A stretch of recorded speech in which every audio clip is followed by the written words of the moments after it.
Ambasaderi rero w'u Rwanda muri Leta Zunze Ubumwe za Amerika muramuzi no mama abantu bakunda cyane no muri Leta Zunze Ubumwe za Amerika Mathilde Mukantabana ndetse na senateri Maria Cantwell ndetse na guverineri wa leta ya Washington bamwita Bob Ferguson abo bohereje ubutumwa bwanditse nkaba navuze nti nimba perezida yashobora kuza w'abanyarwanda batuye muri leta ya Washington akaza tukaganira nta mpamvu yuko navuga byinshi ndetse ahibereye ndetse nanamushimira. Andrew reka gwikaze muri Ali Studio One. Urakoze cyane Ali Studio, urakoze kumwikiranira. Urakoze cyane nawe, reka ndashaka kukubaza kuri kino gikorwa cyabaye muri no weekend kijyanye no kwibuka Genocide yakorewe abatutsi. Ibi rero bivuze iki ku munyarwanda? Ibi bivuze iki ku gihugu cy'u Rwanda kuba umujyi nka Bellevue kuba kuko nabonye n'ubutumwa wenda uraza kubutubwira nimba hari ubwo wibukamo senateur wa leta ya Washington yatanze muri uriya muhango ndetse na guverineri wa leta ya Washington. Bino bivuze iki ku gihugu nk'u Rwanda? Bivuze iki ku munyarwanda ukurikiye ari Studio One muri aka kanya n'umunyarwanda muri rusange? Check 1 2. They got it going on, homie. Let's do this. Yes, nizere ko ibihe bimeze neza cyane abantu mudukurikiye hirya no hino muri Ali Studio One. Nk'ibisanzwe ndabanza mbasuze mwese mu bice bitandukanye murimo mbambareba rega buriya hari ukuntu mba niturije ariko aho uri hose mba ndimo ndakureba ndimo ndareba abantu bari mu bice bitandukanye bya Canada reka mbazuze cyane abantu bari hano hejuru y'iwacu Vancouver, abantu bari za Edmonton, abantu bari za Toronto, abantu bari za Ottawa n'ahandi mwese muri Canada reka mbapepere ariko ubwo abo muri Amerika nabo bahise bavuga bati se kuki atari twe guhereyo Ali kandi tuzi ko duturanye nawe za abantu turi kumwe muri weekend muri Dallas, abari Fort Worth, Arlington, muri ako gace mwese ndimo ndabareba, New York, Chicago, Detroit, abantu bari muri Grand Rapids, abantu bari muri za gose wazivuka zirangiza na Maine, Poland, zose hari ya Oregon hakaba ni ya Maine, hari n'abantu bari mu bindi bice bitandukanye mwese muri Leta Zunze Ubumwe za Amerika ndabaramukije cyane ndanabapepeye. Ubwo muri Europe mbambareba za Belgique, za France, abantu bari ubwo ni mwese reka mvuge Europe yose, Afrika ho ni mu rugo ndetse ukanamanuka ukagera ku mugabane wa Asia na Oceania. Mwese reka mbaye ikaze muri Ali Studio One. Hanyuma rero nkuko bisanzwe murabizi ko muri uku kwezi kwa kane no kwezi akenshi kuza kugahura n'amateka, kugahura no kwibuka Genocide yakorewe abatutsi mwaka 1994.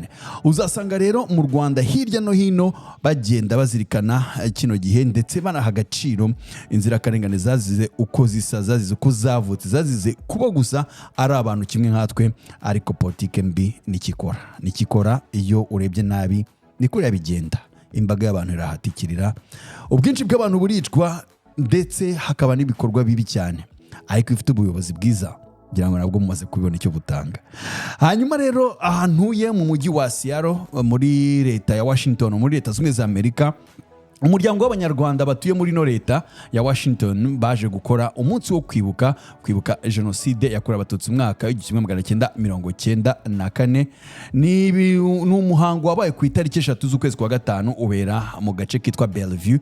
Agace kitwa Bellevue rero ku bantu bazi leta ya Washington ni kamwe mu duce tugize umujyi wa Seattle, ko ari umujyi munini cyane ugizwe n'uduce twinshi dutandukanye. Uzasangamo hano muri Leta Zunze Ubumwe za Amerika ngira ngo abantu bahatuye bo barabizi, uzasanga hari nk'iyo twakita nka urban area cyangwa se agace k'umujyi, ugasanga hari umujyi umwe munini. Dufata urugero nimba uvuze nka Dallas ni umujyi abantu benshi bazi, ariko buriya ibifite utundi twari utugikera twaza kugenda tuyishamikiraho, nk'ubwo uzasanga abantu kenshi bakunze kuvuga ngo Dallas Fort Worth, ugahinduka umujyi umwe ikaba ari Dallas na Fort Worth, cyangwa se ugashyira nk'izo nakubwiye kare za Arlington ndetse n'ahazabera Rwanda Youth Convention ndumva izabera muri bayita Irving, ndumva niba nibeshye, hakaza n'ibindi bice. Ibyo bigaza bikagera kuri za New York, ugasanga zarafatanye za New Jersey kubera ubunini bw'imijyi igenda ikuru, ugasanga so na Seattle rero nuko imeze, nayo usanga ifite imijyi yindi yagiye ifatira, sinzi niba nyita imijyi, je nayita nk'amakaritsiye ariko nka za neighborhood, ubwo niyo hazamo nka Bellevue, ariko hano bo babazita city, babazita imijyi.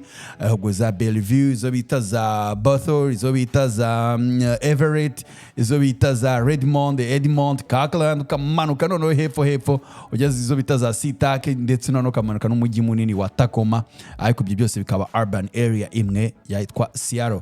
Aha rero muri uyu mujyi ubwo tuba tunaganira muri Alice Dione yaburabizi ko tugomba gucishamo n'utuntu nyine dutuma umuntu agira ikirakuramo aba ari ngombwa.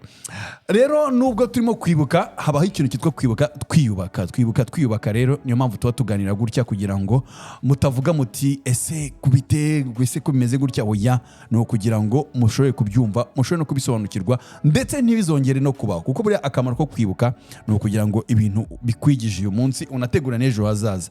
Abantu rero bibuka Genocide yakorewe Abatutsi mu mwaka w'1994 kugira ngo ibyabaye mu Rwanda bitazongera kuba. Niyo mpamvu haje ikintu cyitwa never again. Ahangaha rero ntabwo ari mu Rwanda gusa ariko ni ku isi yose. Niyo mpamvu umuryango mpuzamahanga wa UN wafashe umwanzuro ko ari umunsi mpuzamahanga itariki ya 7 z'ukwezi kwa 4 ku isi yose bagiye basaba ibihugu hirya no hino kwibuka cyangwa se gutegura ibikorwa bitandukanye byo kuzirikana abazize Genocide yakorewe Abatutsi mu Rwanda. Nari mbikubwiye rero mu mujyi wa Bellevue, ubwo ni mu gace ka Seattle muri leta ya Washington, ahitwa Bellevue Presbyterian Church niho habereye uwo muhango, ndetse ni naho hahuriye n'abayobozi batandukanye, cyane cyane ko hariyo n'inzego zitandukanye z'ubuyobozi bwa leta ya Washington ndetse cyane cyane n'umujyi wa Bellevue. Hanyuma rero mu bitabiriye icyo gikorwa hakaba harimo umudepite ukomeye cyane muri kano gace, akaba yitwa Adam Smith. Adam Smith rero akaba yaraje kwitabira ndetse ari kumwe n'umudamu we, baje ndetse n'abagize inama y'ubuyobozi yose y'umujyi wa Bellevue, bose bari bitabiriye icyo gikorwa. Hari kandi n'abayobozi b'imiryango itandukanye y'abanyafrika batuye uriya mujyi wa Bellevue ndetse no muri Seattle. Akaba rero na Depite Smith ari nawe wayoboye umuhango wo gucana urumuri rw'icyizere nk'ikimenyetso cy'uburyo u Rwanda rwavuye mu icuraburindi rukongera kwiyubaka.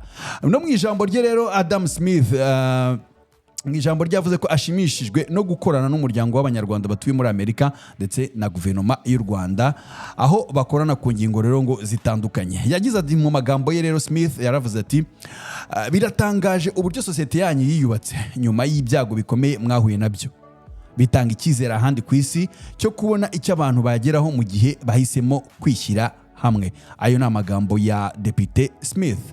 Umwanditsi w'ibitabo rero akaba n'uwashinze umuryango witwa World Outside My Shoes wamwita Carl Wilkins, akaba ari nawe umunyamerika uzwi cyane mu mateka mu Rwanda, cyane cyane ko ari umwe mu bantu banze gutaha ubwo Genocide yabaga mu Rwanda. Uyu munyamerika yanze gutaha, aravuga ati ntago nasiga abantu barimo baricwa gutya, ntago nabona ikibi kirimo kuba gurya, urindangiza nkirengagize mfate indege, mfate imbwa zanjye nzinyuze mu ndege ngende. Ibi ni ibintu twagiye tubona, ngira ngo mwarabibonye hariya ku bantu bari bahungiye Indera, mwarabibonye uburyo basizwe muri Genocide, mwabonye abantu bari barahungiye muri Eto Kicukiro uburyo babasize, ukabona abasirikare barasiga ubona intera hamwe zigiye kwica abantu.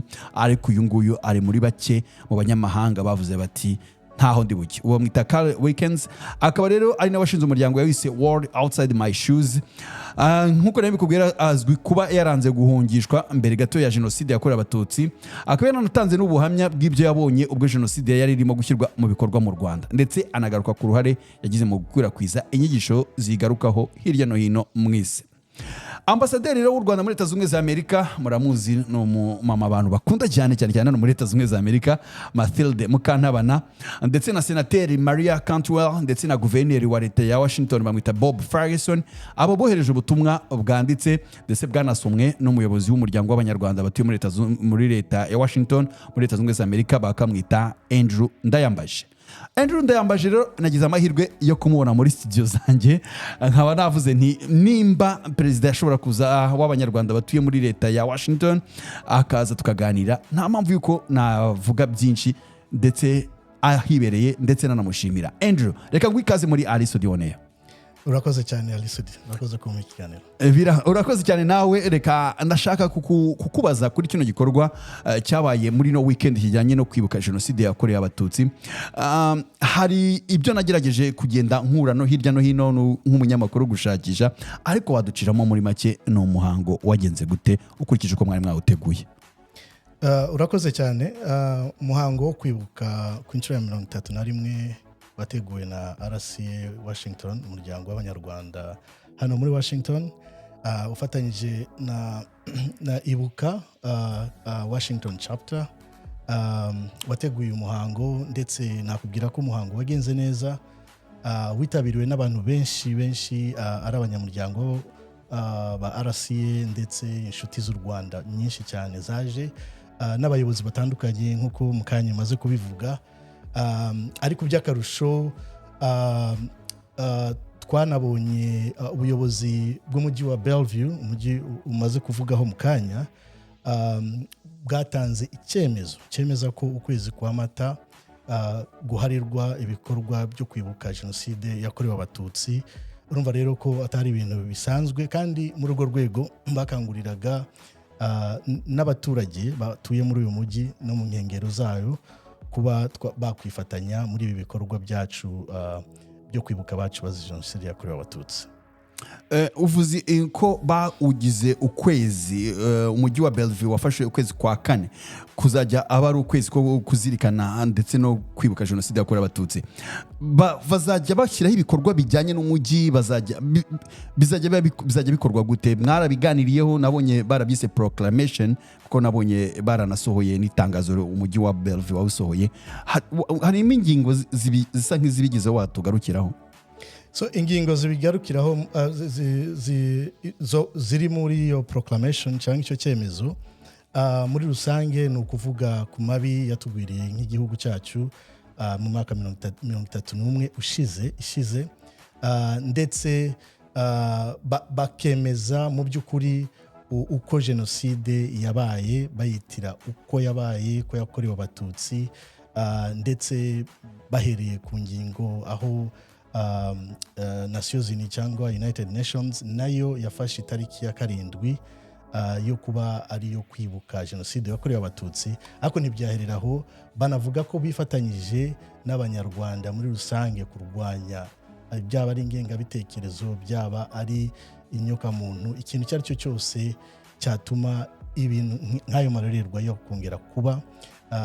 Then nk'icyo bavuze to vow for never again, ntibizongere kuba mu mateka. Hari ingingo nyinshi zibigize zishyigikira, nk'uko twese nk'abanyarwanda twifuza ko ibintu nk'ibi bitakongera kuba ukundi hariho hose. Ibi rero bivuze iki ku munyarwanda? Ibi bivuze iki ku gihugu cy'u Rwanda kuba umujyi nka Bellevue, kuba kuko nabonye n'ubutumwa, wenda uraza kubutubwira nimba hari ubwo wibukamo senateur wa leta ya Washington yatanze muri uriya muhango, ndetse na guverineri wa leta ya Washington. Bino bivuze iki ku gihugu nk'u Rwanda? Bivuze iki ku munyarwanda ukurikiye Alisudi Oneya muri aka kanya n'umunyarwanda muri rusange? Mu by'ukuri ni ikintu giteye ishema no kumva ko tugize recognition ari kuri ubu munsi, ari recognition ku banyarwanda batuye muri uyu mujyi. Nk'uko muri icyo cyemezo kinavuga, ntibigarukira gusa kuri kwibuka kw'abanyarwanda, ahubwo babigize muri rusange bakangurira n'abaturage batuye muri uyu mujyi wa Syria Bellevue ko bakwifatanya n'abanyamuryango b'abanyarwanda n'abandi bose bahatuye kugira ngo twibuke, kandi tuharanira ko ibikorwa amarorerwa nk'ayo atazongera kuba, byaba mu gihugu cyacu ndetse n'ahandi ku isi. Ariko nk'uko bivuze, ari Governor Ferguson watwohereje message adukomeza, ndetse nubwo atabashije kuboneka ariko yohereje message atubwira ko turi kumwe, ndetse adushimira kuba dutegura ibikorwa nk'ibi, tugatumira n'imijyi itandukanye tukabizana muri Bellevue. Ariko avuga ko nka state nayo iri kumwe natwe muri ibi bikorwa byose byo kwibuka abacu bazize Genocide yakorewe Abatutsi imyaka 31 ishize. Senator Cantwell, umwe mu basenateri wacu, nawe yaduhaye ubutumwa ndetse bwo kudukomeza, anadushimira ko twamutumiye, tubwira ko nubwo atabashije kuboneka ariko mu by'ukuri yishimiye ko igikorwa nk'iki kihari, kandi abantu bibuka abacu bazize Genocide yakorewe Abatutsi mu myaka 31 ushize, ndetse akangurira ku isi yose ko hatazongera kuba ikintu nk'iki. So icyo bivuze rero Alisudi, nk'uko bibajije, uretse ko tugomba nkatwe ari abayobozi ndetse n'abaturage muri uyu mujyi kumenyekanisha igihugu cyacu mu byo twanyuzemo ndetse n'ibyo tumaze kugeraho, nk'uko bivuga mu buryo bwo kwiyubaka, hari byinshi nk'uko Adam Smith umuyobozi nawe mukuru wari uhari yanavuze ndetse ashimira ahereye kuri community yacu yamutumiye ariko anashimira cyane ubufatanye afitanye n'igihugu n'ubuyobozi mu gihugu muri rusange. uko akenshi uzasanga abayobozi bo hejuru twarabibonye cyane cyane ku ngoma ya Joe Biden badasa nkaho baha agaciro cyane survivors ba genocide. Aha ndabivugira yuko ngewe harimo nka message y'uwitwaga Blinken itarigeze no kunshimisha ko nanjye buriya ndi umusurvivor wa genocide. Uburyo yageze kugira message ubona ko badashaka kwemera ko genocide yakorewe abatutsi mu nyandiko mu buryo bavuga, ariko iyo urebye message za governor ahangaha ndavuga Governor Ferguson, ureba message ya senateur Cantwell, ubona ko bakoresha ijambo genocide yakorewe abatutsi. Ibi ngibi byo bivuze iki? Ese ibi ngibi byo mubona hari icyo bizafasha mu buyobozi bukuru bwo hejuru? Ntago ndabona message za Trump nazo ngo nzanarize neza cyangwa se n'aba Bulos bano bashyashya. Ibi hari icyo bivuze mu kuba byafasha mu kumvikanisha ku rwego rwo hejuru ko bakwiye kudakina n'intimba z'abarokotse genocide yakorewe abatutsi? Urakoze cyane, ndashimira cyane abayobozi baduhaye ubutumwa bose ko babyise uko biri. Ikindi ni uruhare rwacu twese ari abayobozi bo mu nzego zacu zo hasi zishobora kuganira nabo ndetse n'abaturage muri rusange, guhora tubibutsa ko ubutumwa ari genocide yakorewe abatutsi koko bakabyita uko biri, kubera ndibuka tunabikurikirana mu bintu bifuje kumenya, bashatse no kumenya ko batamisrepresentinga uko igikorwa kiri cyangwa uko byitwa. So byabaye amahirwe rero twebwe kugira ngo tubabwire, tunabaha iyo message kari koko genocide yakorewe abatutsi ititwa ukundi kuntu. Ikindi cyiza nuko iyo ufite abayobozi bumva, ndavuga ngo kubera twaganiriye tukagirana ibiganiro, ari n'icyo gihe cyo gushakisha gusaba iyo proclamation n'ibindi ndetse tuzakomeza kubasaba, ariko turashimira cyane ubuyobozi ko babyise uko biri. Ndibaza ko bizagira no ku rwego rwa federal, nicyo cyifuzo cyacu twese. Ubutumwa bwa ambasaderi nyakubahwa Matilde Mukantabana bwo bwarubuhe? Ambasaderi wacu Matilde Mukantabana nubwo atabashije kuboneka, murabizi ko hari kubera indi mirimo yari afite yatubwiye muri DC, ariko yatwifurije kwibuka kwiza, ndavuga mu buryo bwo gufatanya nka community, ndetse atubwira ko turi kumwe mu bikorwa byari byo byose, muri ibyo byose tuzakora, ariko yihanganisha ndetse n'abacikacumu n'abarokotse genocide yakorewe abatutsi, ariko adusaba gukomeza ndetse no kwiteza imbere na nyuma y'ibyo byago twagize. Ngese mu magambo yawe rero nawe muri uriya muhango washimiye cyane, reka nsubiramo nk'uko yavuze. Ndavuga uyu turi kumwe mu kiganiro ari Studioneya, bamwita Ndayambaje Andrew, akaba ari umuyobozi cyangwa se perezida w'umuryango w'abanyarwanda baba muri leta ya Washington cyangwa se RCA Washington. Mu magambo rero nawe cyangwa se mu magambo yawe turi kumwe waravuze uti turashimira umujyi wa Bellevue kuba warabaye abafatanyabikorwa beza b'umuryango w'abanyarwanda mu myaka myinshi ishize kugeza n'ubu, ndetse n'ubufasha mwaduhaye mu rugendo rwagejeje ku cyemezo cyemeza ko ukwezi kwa Mata ari ukwezi kwahariwe ibikorwa byo kwibuka. Ntago ndi bukubwiye ngo usubiremo buno butumwa, ahubwo ndakubwira nsuzanye ikiganiro nawe abakurikiye ari Studioneya, abanyarwanda muri rusange. Wowe ubutumwa nka perezida w'abanyarwanda muri Washington wabaha bujyanye no kwibuka no kuzirikana buri mwaka, buri gihe, duhora twibuka, ariko ubona ko ingengabitekerezo irakura, ujya kubona ukabona ibintu utazi kuri za X, kuri za Instagram n'ahandi. Ubutumwa bwawe nka perezida Andrew Ndayambaje, perezida w'umuryango w'abanyarwanda baba muri leta ya Washington, n'ubuhe n'abakunzi ba ari Studioneya? Urakoze cyane Alisudi. Icyo naheraho wenda no kuvuga ko nk'uko bivuze ubufatanye dufitanye na City ya Bellevue, dufite umubano mwiza cyane. N'ejo bundi hari inkunga baduteye nk'umuryango wa Rwanda Community Association in Washington yo kurwanya ibiyobyabwenge byaba mu rubyiruko ndetse no muri community yacu muri rusange. Ni ibintu byiza cyane rero ko dukomeza gukorana neza. ariko nsubiye ku butumwa wari unsabye kuvuga nk'uko nanabivuze ndetse no mu muhango wabaye mu kwibuka abacu bazize jenoside yakorewe abatutsi nuko ingengabitekerezo ya jenoside igihari, and unfortunately haracyari na tendencies ndetse n'abica abantu bitewe n'uko basa cyangwa uko bitwa, byaba ari mu karere dutuyemo byaba no ku isi. Ni ibintu tugomba kurwanya tuvuye hasi, tubihera mu mizi, tubihera mu baturage bacu. Ariko ndashimira cyane ko community yacu ifatanyije na Ibuka Washington chapter, message zose kenshi dutanga byaba ari mu gihe cyo kwibuka cyangwa se n'ikindi gihe, nuko tugomba kubirwanya ndetse tukabimenyekanisha ndetse uretse no muri community yacu gusa, no mu nshuti z'u Rwanda hirya no hino. uwo nguwo rero akaba ari Andrew Ndayambaje, akaba ari perezida w'abanyarwanda batuye muri leta ya Washington. Niwe nagize amahirwe yo kumugira muri studio tukaganira ndetse akanganiza ku gikorwa abanyarwanda batuye leta ya Washington bagize muri no weekend ishize mu kwibuka jenoside yakorewe abatutsi ku nshuro ya 31. Mu baraho rero akaba harimo ngo na perezida w'umuryango uharanira inyungu z'abarokotse jenoside, umuryango wa Ibuka ishami rya Washington, witwa Philippe Rwinkusi, nawe yashimiye iki cyemezo ati iyi ni intambwe rero y'ingenzi ku barokotse jenoside yakorewe abatutsi kandi ntabwo tuzibagirwa uyu mwanzuro.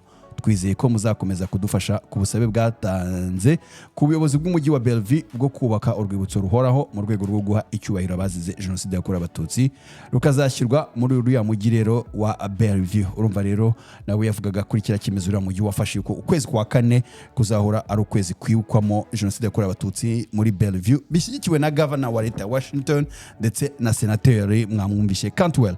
Reka rero mbashimire cyane mwe mwese mwamukurikiye kino kiganiro muri aka kanya, ndetse nzagerageza gushaka perezida nzongera musabe agaruke none turaganire ku buzima busanzwe, ishoramari, ubuzima, imibereho, byinshi muri no mujyi wa Seattle cyangwa se muri leta ya Washington, ndetse kubaba bifuza kuhimukira kuhatura ubuzima bumeze bute, bisaba iki, ni byinshi tuzajya nganira na perezida ndetse n'abandi banyarwanda batuye muri kano gace, nzajya genda mbashakisha namwe hirya no hino. Reka rero mbasabe gukora subscribe kuri Ali Studio ya hano kuri YouTube ndetse kuri X, Spotify, kuri Instagram mwajya musagaho Ali Studio cyangwa se Ali Studio on air, mukande like, comment, musharing. Turi kumwe nakagaruka. Bye bye, uwiteka barinde. Ciao. Check 1 2. They got it going on, homie. Let's do this.